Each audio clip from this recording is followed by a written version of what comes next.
Today I'm going to review a really high ester funky rum. Keep watching, let's talk drinks. Hi everybody, welcome back to the channel, or hello for the first time. I am stuck in isolation again. I've got COVID for the second time, so I'm going to be filming a bunch of reviews from home because we've got nothing else to do. So I've been doing a lot of reviews and a lot of gathering information on all the different types of spirits that I have at home because I can't get out of the house and get access to my bars.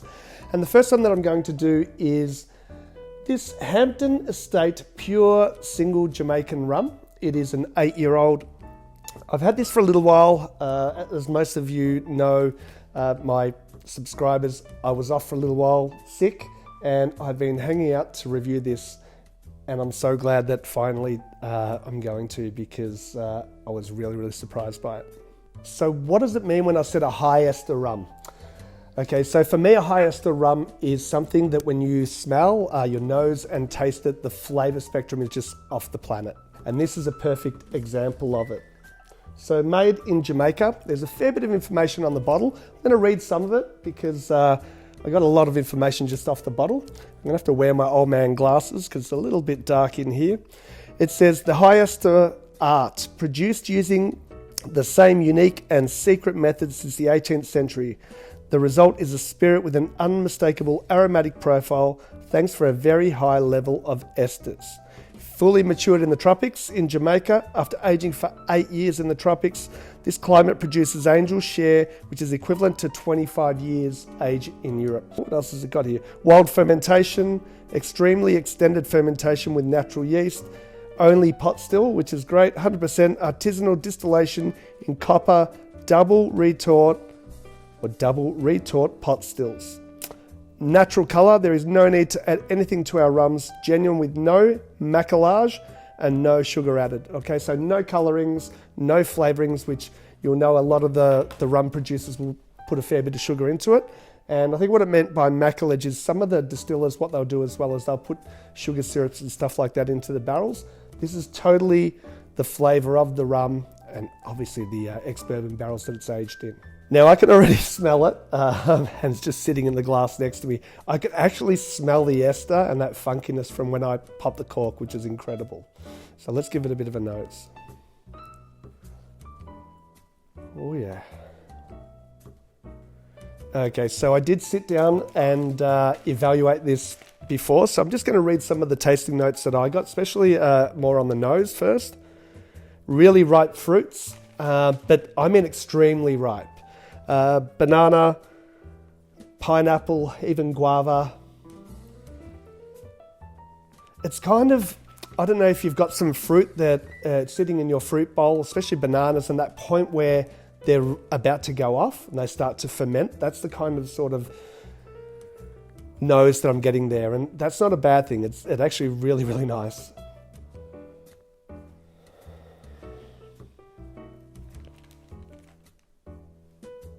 Let's give it a taste, eh?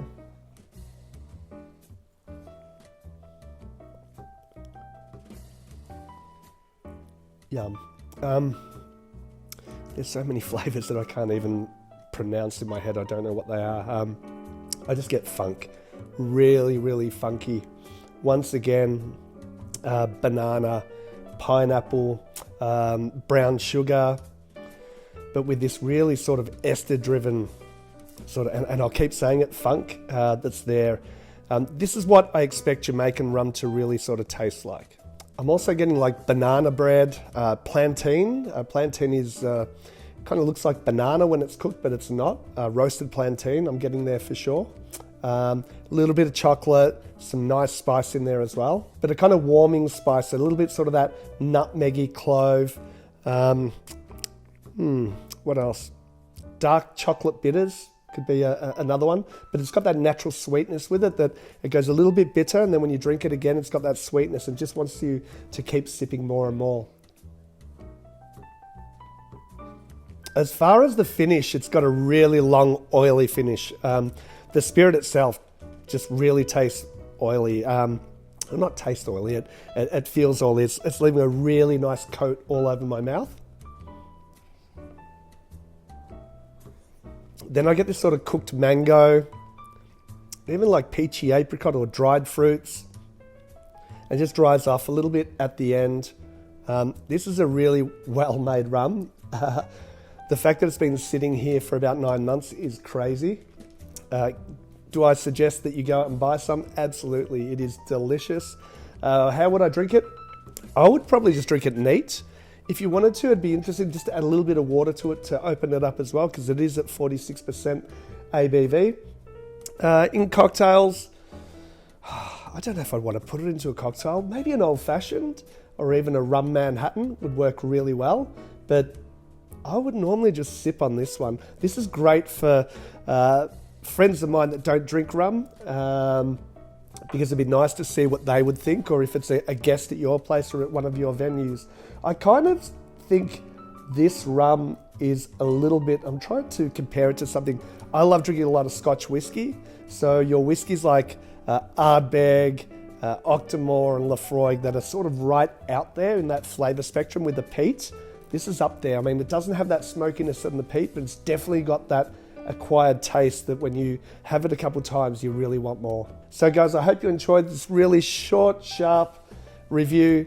Please keep an eye out. There's a bunch more videos coming. I hope you're safe where you are, and like, subscribe, and we'll see you again soon on Let's Talk Drinks.